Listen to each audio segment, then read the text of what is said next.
You or someone you love needs help for an addiction. Where do you turn? Foundations Recovery Network offers individualized treatment for the whole person. Our goal goes beyond short-term sobriety. We address substance abuse and co-occurring mental health issues together, providing a firm foundation for long-term recovery. The first step is often the hardest, but we're here with a free assessment, insurance information, and treatment options. Our confidential helpline is available 24/7, so call 877-714-1318 and discover the Foundations Recovery Network difference today. Yo, what's up? This is Jacoby from Papa Roach. This is Ryan Leaf. This is Rich Roll, and you're listening to Sober Guy Radio.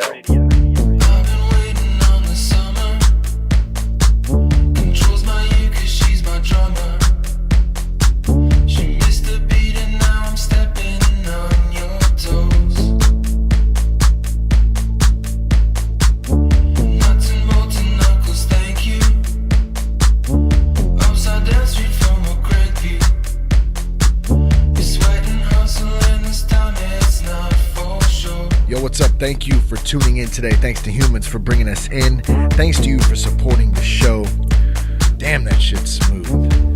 Have you checked out the I Am Sober app?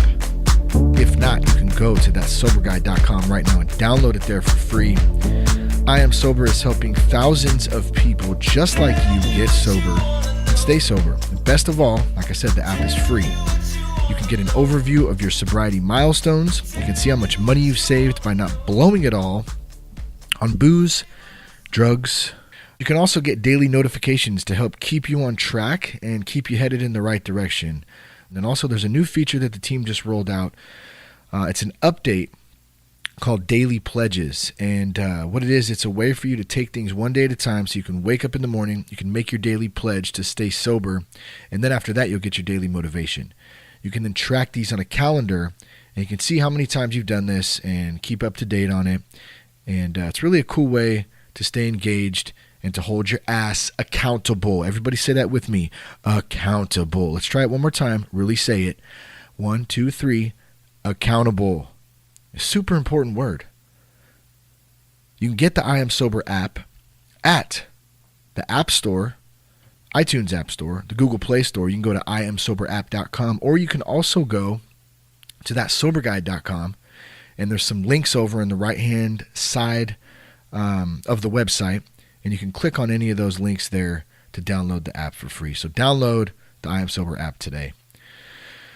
Also, do you need some help? Do you have a family member who needs some help? Are you looking for a phone number you can call right now? You can do that by calling Foundations Recovery Network. It's confidential. It's a private line. You heard the ad at the beginning of the podcast today. Great people, great organization with a lot of great resources. If you need help or you know someone who does, you can call them at 877-714-1318. That's Foundations Recovery Network. It's nationwide, residential, and outpatient facilities. So look them up. You can also go to foundationsrecoverynetwork.com. Get some more information there.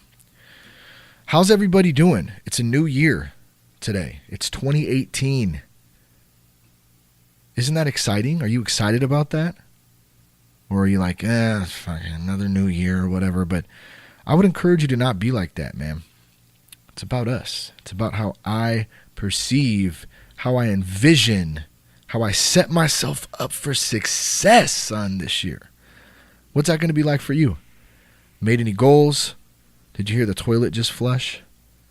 I'm in a room that's very close to a bathroom right now. And sometimes it stinks in here, obviously, too. Or I don't know if it's obvious so much to you as it is to me because I'm actually sitting in here. But sometimes someone will come in and take a dump in the bathroom, and then it'll just stink up the whole room in here. I don't know how I sit in here. I was sitting here eating a cup of noodle the other day, and all of a sudden just got the huge stench of butt. So disgusting. So disgusting. That reminds me of a story, actually, to ring in the new year. It's called Wash Your Hands. Wash your hands. Let me tell you how this went. So I step out the other day to use the restroom, and I do my thing. Taking a leak, by the way. I try not to public shit. It's just something that I've had an issue with as a kid.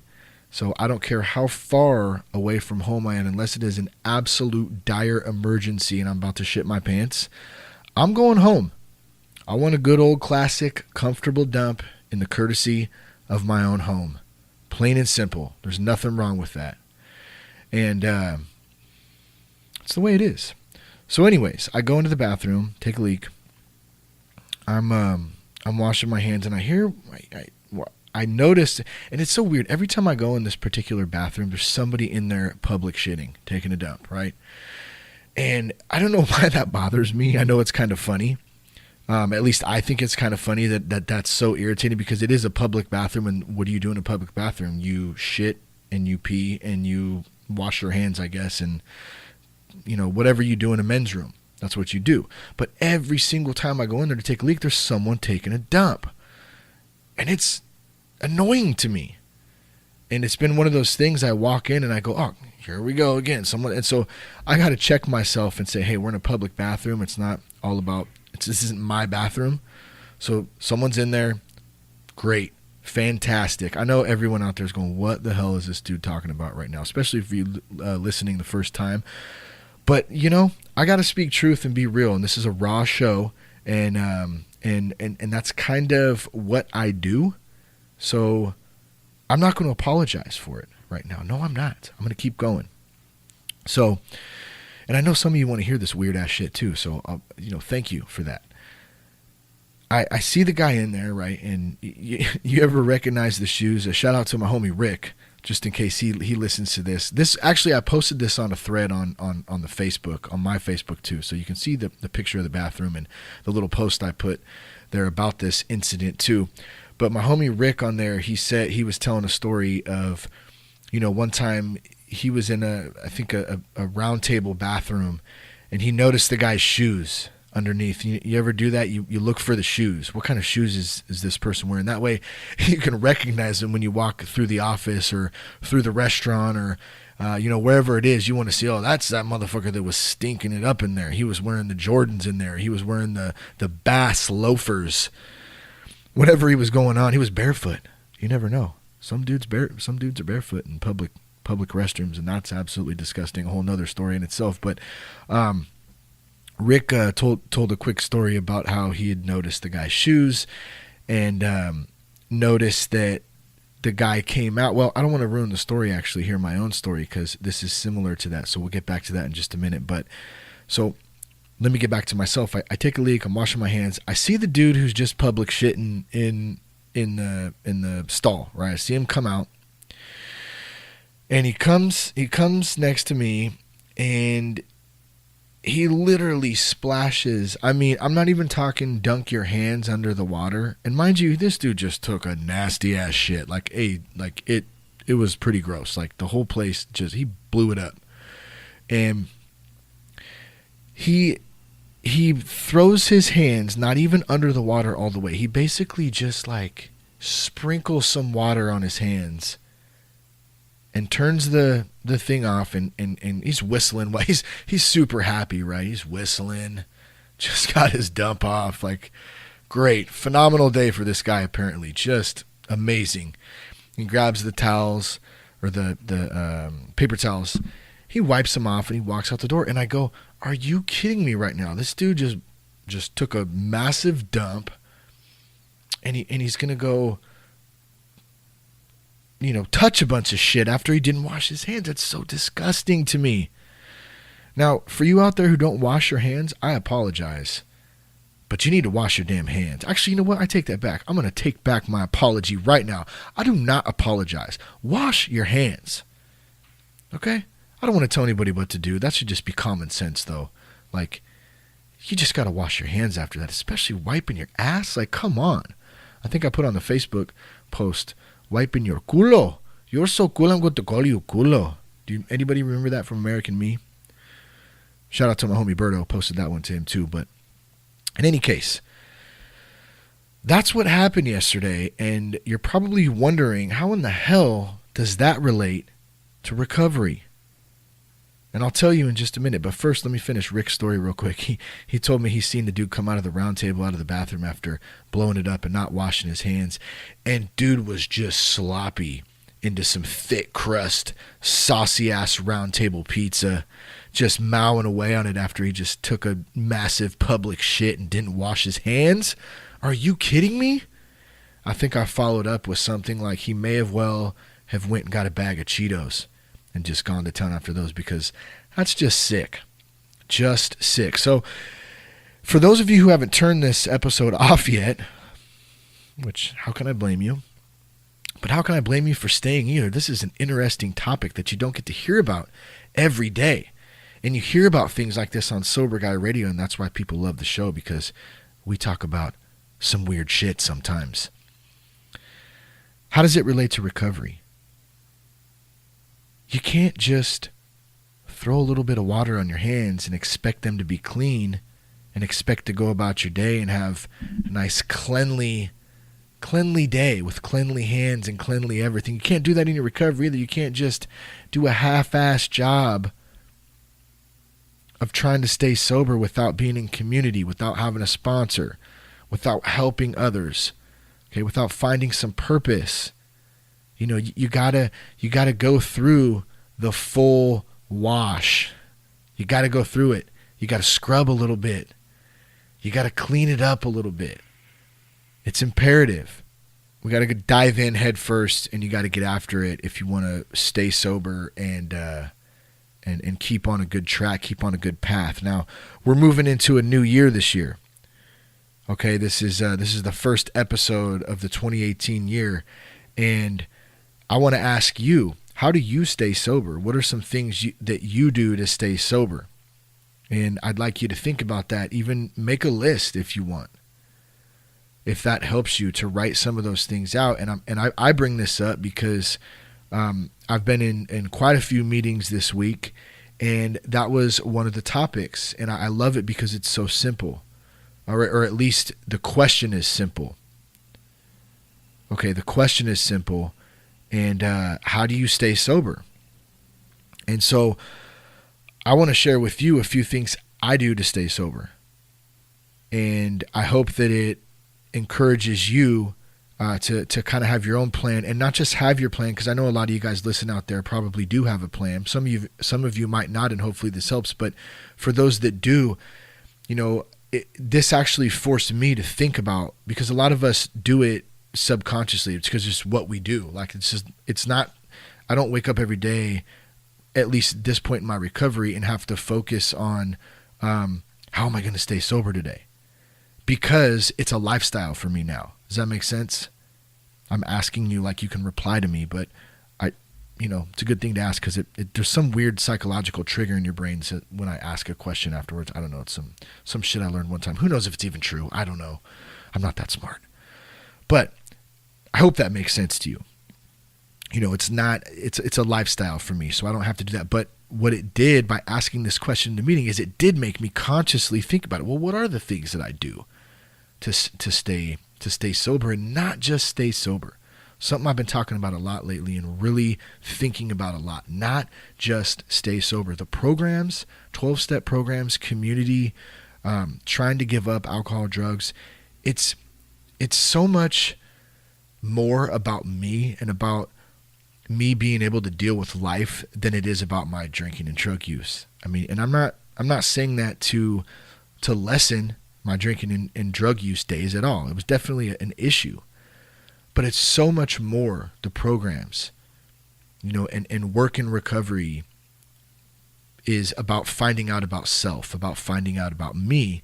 And that has been what has been so huge and so, you know, I don't want to sound cliche, but so exciting. It really has been exciting every day because I'm continuing to learn about myself and learn about other people and how to communicate with other people and most importantly, how to serve other people. I mean, that's a huge one in some of the things that I kind of made a couple notes on here that we're going to go over in just a minute about how do I stay sober. So I guess with that, let's just jump into this right now. I mean, why not? Why waste any more time talking about public shitting and trying to make analogies that don't really add up, but they kind of do, but they kind of don't. Hopefully there was some comedy in there a little bit and you got a quick laugh out of it, because That's what we want in recovery and in sobriety too. Like, we're not dead. We can still laugh and have fun and do a lot of things that we used to do. We just take the alcohol out of it, man. And it's fucking amazing sometimes. So how do I stay sober? Number one, community.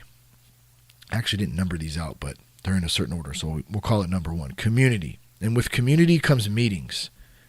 Okay. And I'm going to admit, and my sponsor can attest to this too. He's been on me trying to get to more meetings for months now. And I'll tell you what, in the last week, I think I've been to 5 meetings.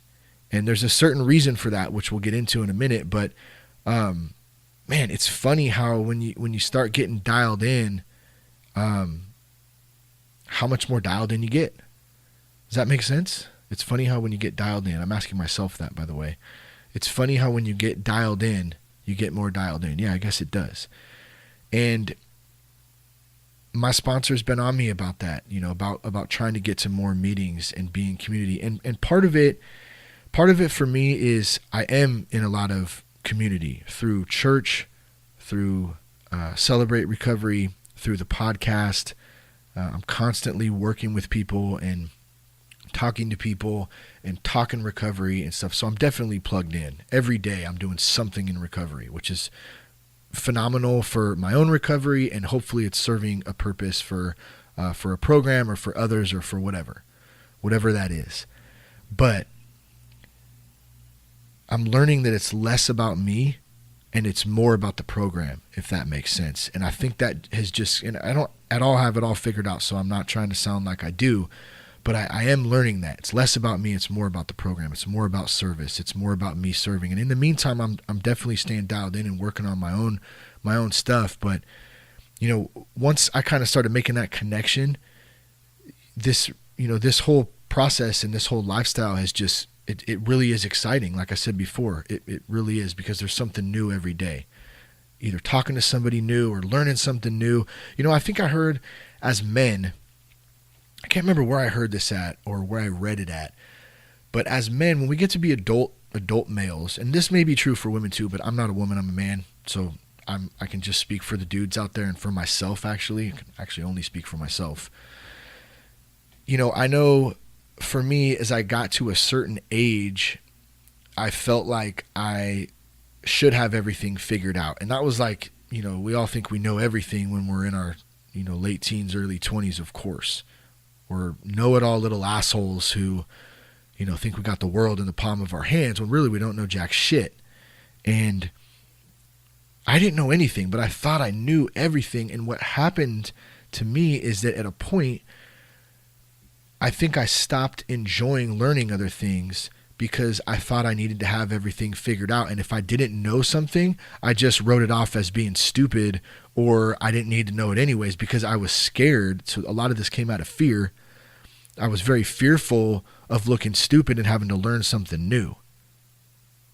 So once I quit drinking and I put the drug use down and the alcohol down, and I started to learn about myself, it like opened up this whole new door to life in general and openness to learning stuff.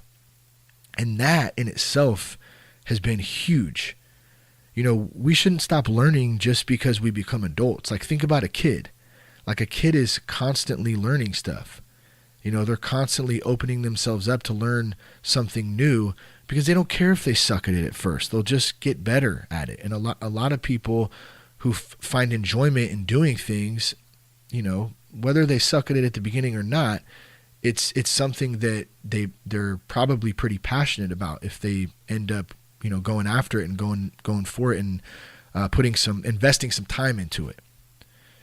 And, for me, when I started to do that and open up that door and start to be okay with sucking at stuff, I think I've talked about this before, embracing the suck. And, that came from, I want to say Mark Devine, Navy SEAL. I believe he's got a podcast too. I can't think of the name of it right now, but, and I think it came from him, and I stand corrected if I'm wrong on that. But it came from somebody, I want to say an ex-Navy SEAL, who talked about that, embracing the suck. Like, you don't have to be perfect. You don't have to be great at something. But if you want to learn something, you're going to have to put the work in. And the same thing goes with recovery. Embrace the suck at first, man. You know, we suck sometimes in life. We all make mistakes. We do things stupidly sometimes. We do things that are stupid. We say things that are stupid. We fuck up sometimes. It's part of it. But I'm not saying embrace it, that it's okay. You know, we need to make amends and all that good stuff that we get through in the step work. But you know, it's okay. Like grace. I'm learning to give myself grace. I guess that's a really big thing too. So I know I kind of got off track there on community and on meetings. I kind of started going down, but you know, I tend to do that sometimes, and I hope you got something out of that. So let me jump back on to the community and the meetings, like how imperative that is to be surrounded with people, you know, when you're trying to stay sober, surrounded with good people at that. Good people that know what you're going through. Good people that lift me up and don't, you know, pull me down. Good people I can rely on. You know, and that goes for friends too, friends and family. You know, not just a community of 12-steppers too, but I'm talking about good friends, you know, that you can trust, like I said. So, you know, that's as a whole. And then next to that, the church too. I want to mention that we have a men's group that we do, and that's another part of community. It's another branch. It's another tool in the toolbox that helps, that really helps get through, you know, some of the things that I go through. And without those people in my life, man, I'll be lost. I would be lost. I can't do this alone. It's not a me thing. It's not an alone thing. And so, with the 12-step meetings, like I'd mentioned earlier, I've been to quite a few of them this last week. It really helped me. It really helped open me up. You know, it really helped open me up and helped open that door to, you know, to me, to make it even clearer now. You know, that how much it's not about me, and how much it's about service, and how much it's about the program, and how much it's about other people. And man, there's something that's super peaceful about that. And I'm just going to continue to do the best I can, you know, every day. And that's all I can do, because I'm never going to figure it out, and I don't ever want to figure it out. And the faster I understand that and know that, the easier I think my day will be every day. So we got community, we got meetings. How do I stay sober? How do you stay sober? After that, a sponsor I want to talk about. A sponsor is key. We hear about that a lot in the rooms, for those of you who have been in the rooms. And, you know, I didn't have really a sponsor the first 2 years of my recovery. I should take that back. I did have two different sponsors, but it didn't last very long. And it wasn't because they were bad dudes, or, you know, they weren't working with me. It wasn't anything like that. It was just me really honestly thinking that I could do it on my own, I think. When I look back now, I really think that's what it was. You know, I don't really need a sponsor, and I think I got this thing on my own, and I'll work the steps someday. And, you know, I did work the steps with one of those sponsors, and I think I did a pretty half-assed job with it. I didn't really dive into it as deep as I should have at the time. Sponsorship, crucial. I can't say it enough. You know, don't try to do this shit on your own. I shouldn't be giving advice, but I can share with you that for me, it didn't really work trying to do it on my own. And as soon as I started working through the steps again and just having some accountability, I've said that word earlier, through a sponsor, and really opening my mind up and trying to learn some new things about the program itself, or about a program, whatever it is that you do. I just burped. Almost threw up in my mouth, actually. Sorry. Mexican food for lunch. It was good. Vasquez Deli. Oh, yeah. Who's calling me right now? It's a 1-800 number. Probably a telemarketer. Dude, God. Do you guys get telemarketer calls? Like, oh, I can't stand that stuff. I actually need to play a joke on one of them sometime, and just, I don't even know what that would be like, but I should try it. Anyways, What was I talking about? Throwing up in my mouth, telemarketer calls. Got to get back on track here. I'm really blowing this one today, folks. I mean, I am, but I'm not, because I think we want to have some fun with this. We don't want some old serious, old, corporate sounding dildo who's just rapping off a bunch of, statistics and all that stuff, right? We want real, we want raw, and that's what we're getting right here on Sober Guy Radio. So sponsorship, key. Community, meetings, key. How do I stay sober? Helping others and serving. Okay, so we got community and meetings. We have sponsorship. Get a sponsor if you don't have one, just to wrap that one up. Get a sponsor, get a sponsor, get a sponsor, get a sponsor. Even if it's a temporary one. Maybe it's somebody who you don't think's the right fit, but just get one for the time being. Something else will happen when you'll find someone who fits well. Trust me. So helping others and serving. We'll move on to that right now. Now, I had mentioned I've been to quite a few meetings this week, more than I've been to in, I'm usually, one a week maybe. I've been trying to stay on track with that, but this week has been quite a few, and I'll tell you why, because I've been helping somebody. I've been helping a couple guys actually, and that's been cool. And when I say helping them, I'm not saying like I've been helping them, like I know what the fuck I'm doing. I don't. All I'm doing is I'm making myself available. That's it. Okay? Half the time, I don't know what the hell I'm doing. All I'm doing is I'm being there. That's it. And that's enough.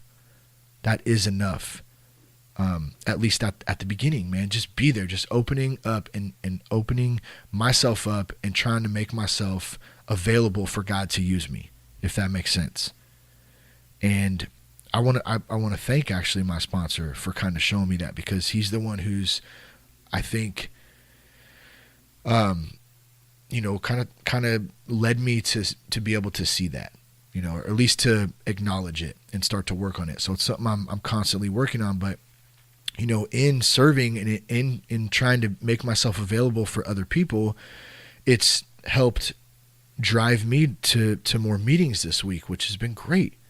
It's as much as this, these couple guys think that I'm helping them, like they're helping me just as much. And that's the coolest thing about service and about, working with other people and having that community, is that it comes full circle.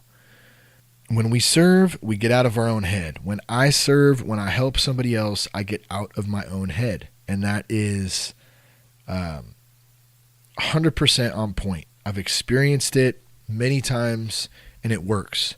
So the next time you're out there and you're starting to get in your own head and the wheels are starting to spin, go help somebody.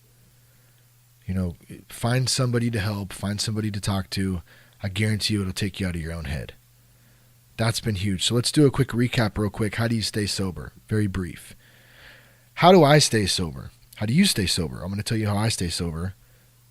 At least a few of the things. Community, meetings, have a sponsor, helping others, and serving. Those are three of the most, I think those are the main three that you're going to hear in a 12-step program. And in recovery in general. Those are the three main ones. And then I have a couple more I wanted to share with you too that have really been crucial to my own recovery.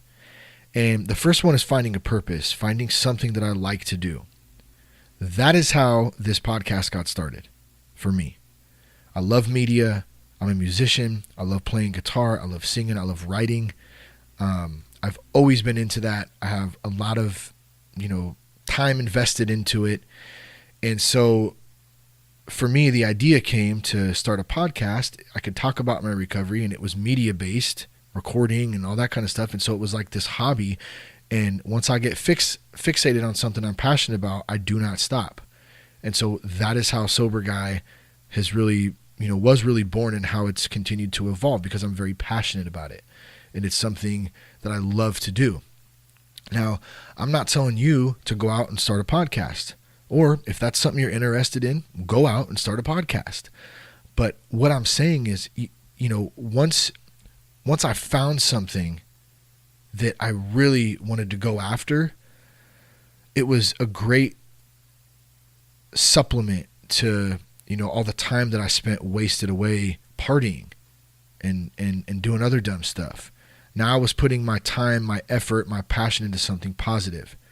And so finding a purpose and finding a passion, finding something that you like to do is absolutely huge. And I think that's the little bonus one for me, in addition to community, meeting, sponsorship, helping others and serving.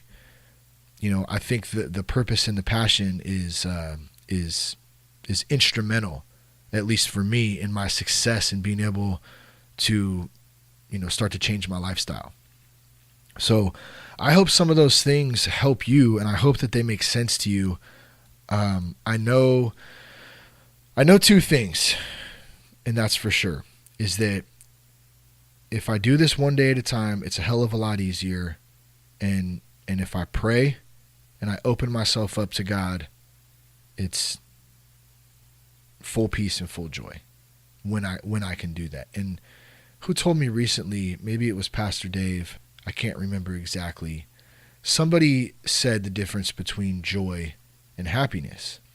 And happiness is what we think life should be sometimes. What I think life should be, I should be happy, and everything should be going well. I shouldn't have any obstacles. I shouldn't have anything in my way. I shouldn't have any troubles, and then I could be happy.